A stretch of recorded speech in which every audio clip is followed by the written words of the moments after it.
I hate Naris.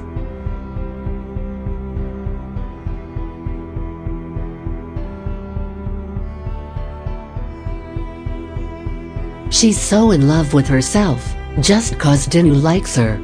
I don't know why he even looks at her. He's so dumb.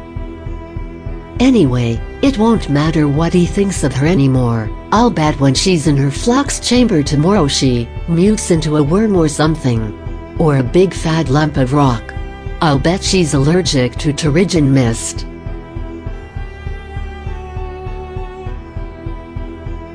We went to Regent's Arch today, and they paired Naris with Dinu. But she completely ignored him. It was pathetic. I got put with Niifi, cause the tutor wanted to split me and Kaliki up. So she ended up paired with Waz. It was pretty unfair. There are only 6 of us now that Talf's been put back a year.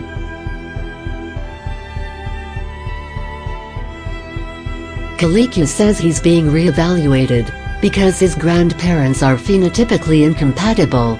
I don't know. She gets all that stuff from class. I can hardly even remember basic segregation anymore.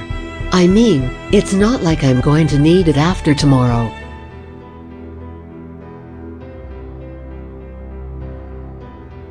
I'll be a different person by then.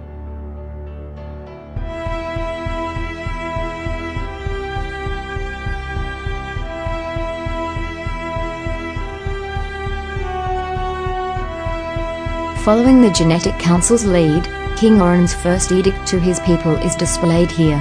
This is significant, given that the eastern arch faces toward the rising sun. Clearly, Oren's was a message of hope for a bright new tomorrow. Under this structure do we hereby establish the genocracy of Atalan.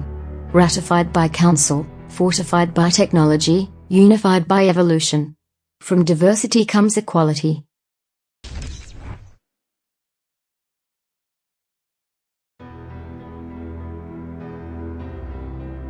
Who knows? Perhaps one day, one of you may author such an important chapter in Atalan's history. Assuming you pay attention in tutorial, of course. Danaja.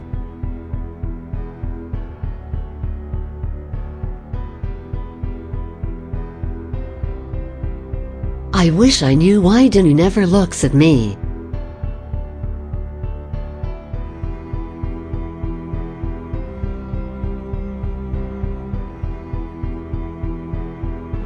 It's cause my nose is too big.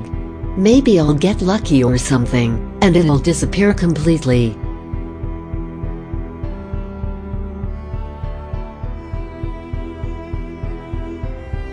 I wonder what color my skin is going to be?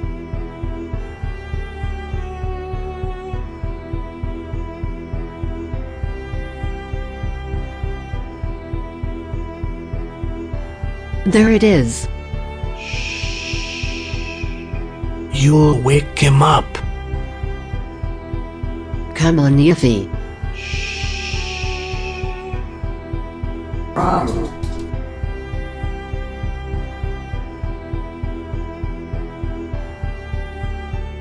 Yee-haw.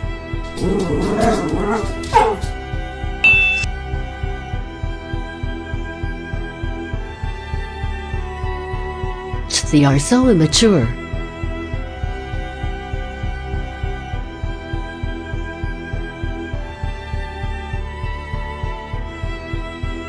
Oh, come on, Tanaya. Get light. We've got the rest of our lives to be serious. You were just mad cause you went with Naris. Everyone knows you like him. I do not, he was. Besides, you wouldn't understand. You're not even cute. Yeah.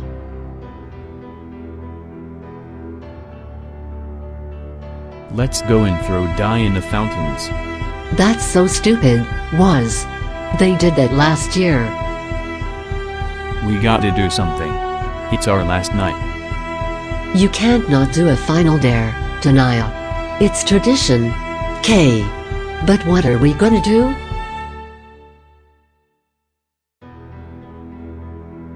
Let's go and see the madman.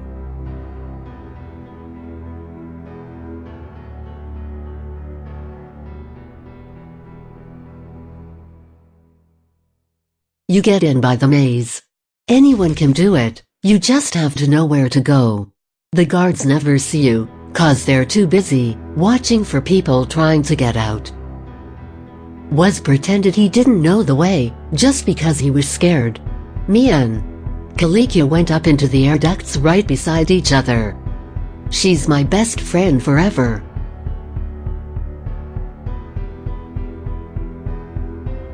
Do you see anything? There he is.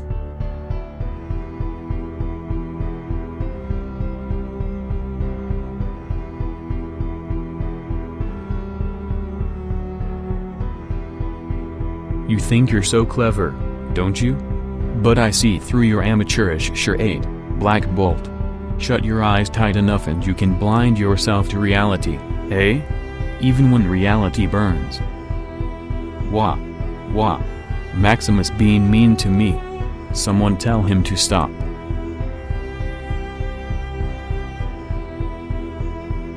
What's he doing? Don't you know? He only talks to himself.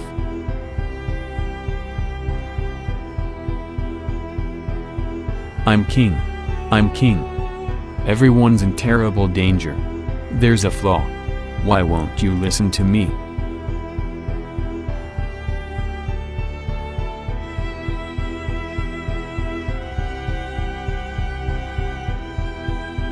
I hate this. This is creepy. Yeah, we should get out of here.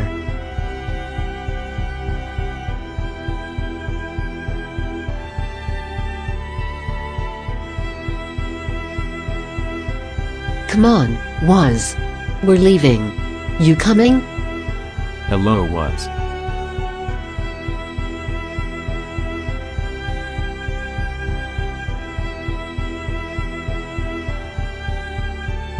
I'm scared, grandmother.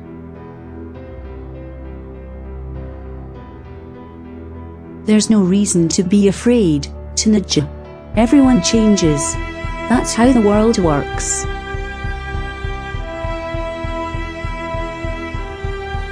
But I don't want anything to change. Why does it have to?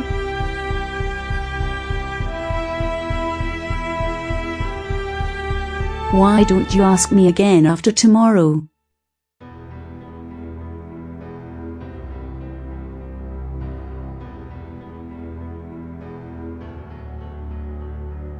I was scared when my turn came, just like you.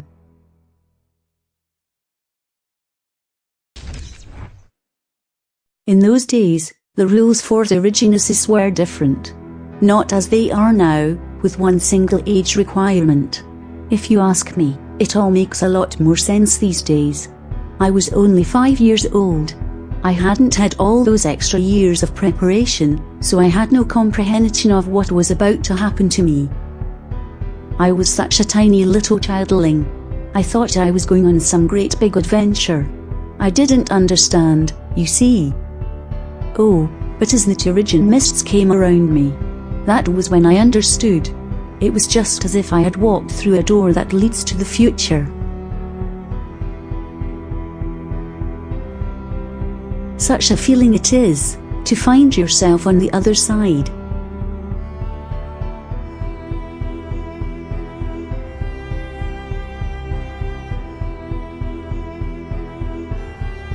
Think of all those poor people out there, childkin, beyond the barriers. Consider how lucky you are. Those poor humans never realize their potential. They are so sad and alike.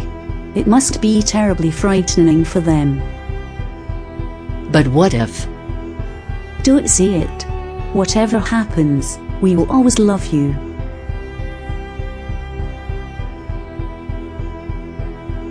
But No. To speak of such things invites disaster, Child King. You must have faith in the strength of your lineage.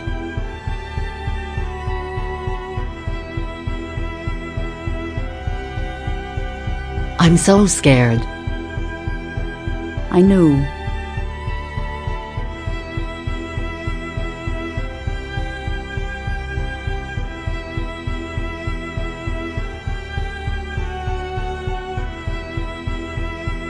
And thus, we offer those who now graduate from childhood the gift of transformation. Do you enter the Terrigen mists of your own free will? And in so doing, do you take the first step into adulthood? We do.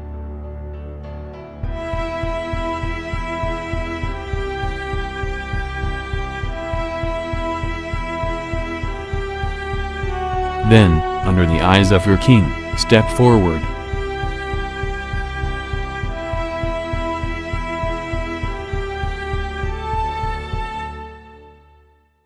And accept the burden of heredity.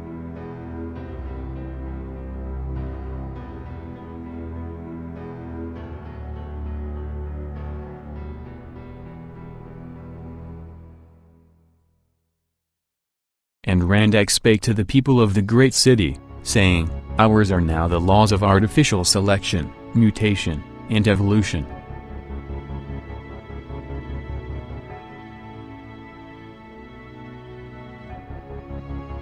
Oh, look! There he goes.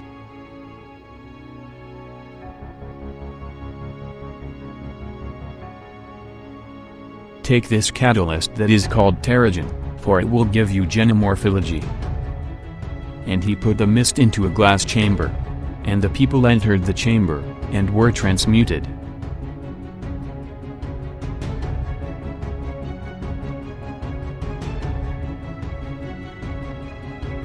And lo! Only when the people of the city were immersed in mist did they then see clearly for the first time.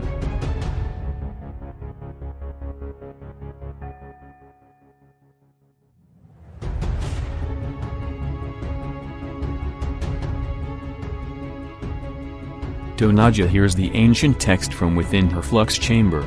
The words are strident, muted, pounding. That's just her heart racing.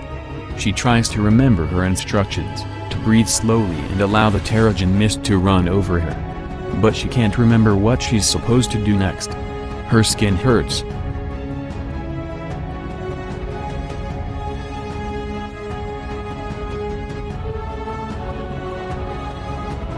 It wells upward, transforming, unlocking the genetic code so unique to her alone, making her tongue boil. She can't even remember her name. She succumbs under roiling waves of white.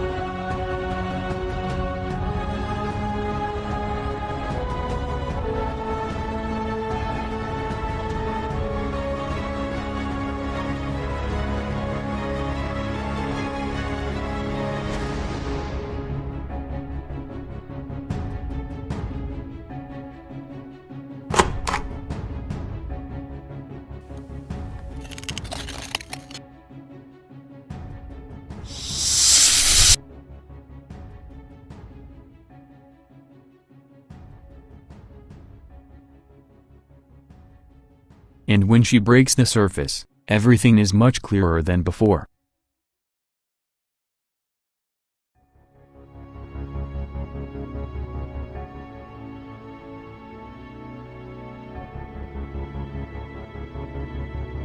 There are no others such as she. This is her moment. The time she was born for. She soars, testing her potential, learning the span of her wings. The air ruffling her vestigial neck feathers is a familiar friend.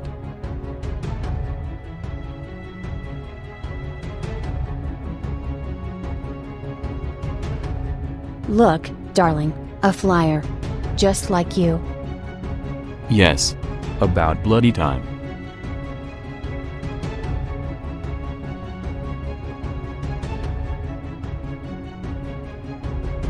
She skirts and space, flirting with danger, but completely in control. From this perspective, she sees the city the way she knows it is meant to be seen. But she knows something else. That she's going to have to come back down to earth. Already, she understands her duty. All of this she understands, because she is the first naturally evolved flyer in 30 years.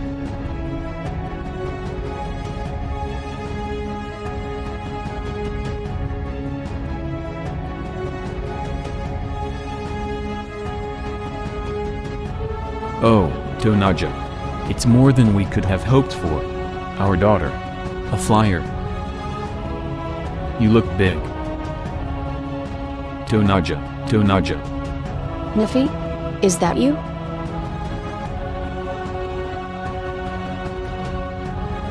I can't believe it's you. You should see Nari's. It's incredible. She's got this electricity thing around her. And Kalakia's hands are all funny. And I didn't see it in you, but he's got all these people rushing around his flux chamber. He can't come out. They said it was something to do with his face. What about it was?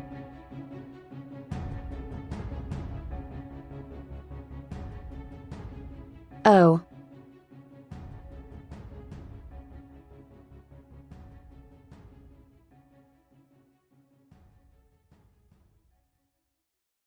Word of the new flyer spreads quickly about the city. At her induction ceremony, Tonaja chooses the name Archaeopteryx, after the prehistoric bird. After that, the burdening begins. She and her fellow graduates take compensatory gifts to the grieving family of Dawaz, the child that was lost. In keeping with custom.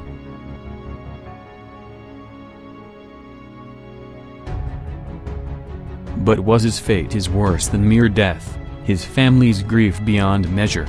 Tonaja feels her new power take on an enormity, highlighted as it is by their despair.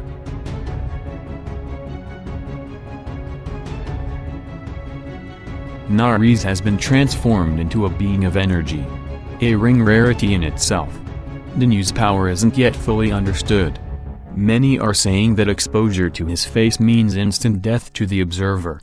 Ironically, this is a great and important metagenesis.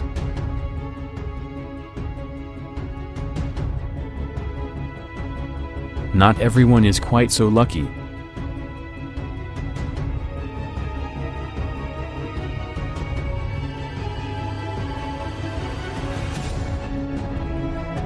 So, Nari's looks good. Yeah. She and I might be assigned to the Royal Guard. That'll be, nice. I wish I hadn't. You know.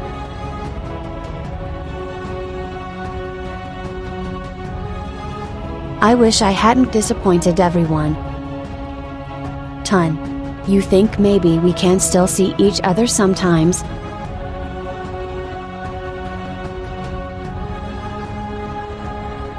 I don't think so.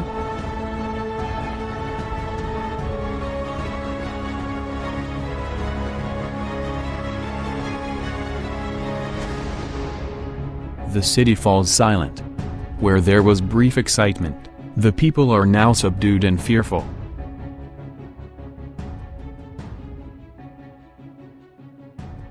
King Black Bolt ponders the week's disturbing events, how the triumphant arrival of the flyer has been diminished by tragedy.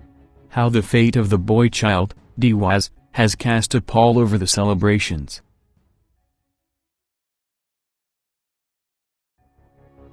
For all citizens, whose adult lives are predicted by quirks of their genetic makeup, everything must change. But now, they falter. Possibly, just possibly, they have taken a step closer to their human cousins. Perhaps, they realize, not all change is for the best.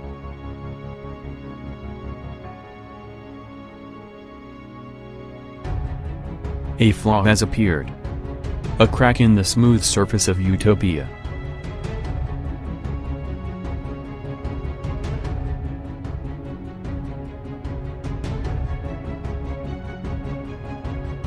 Unexpectedly, the people of Adelan are forced to confront a dark period in their history. The ugly truth re-emerges, seething.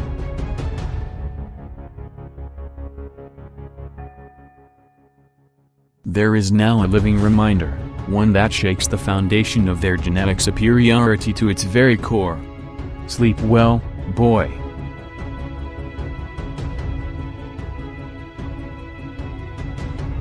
An inhuman. Transformed into an alpha primitive.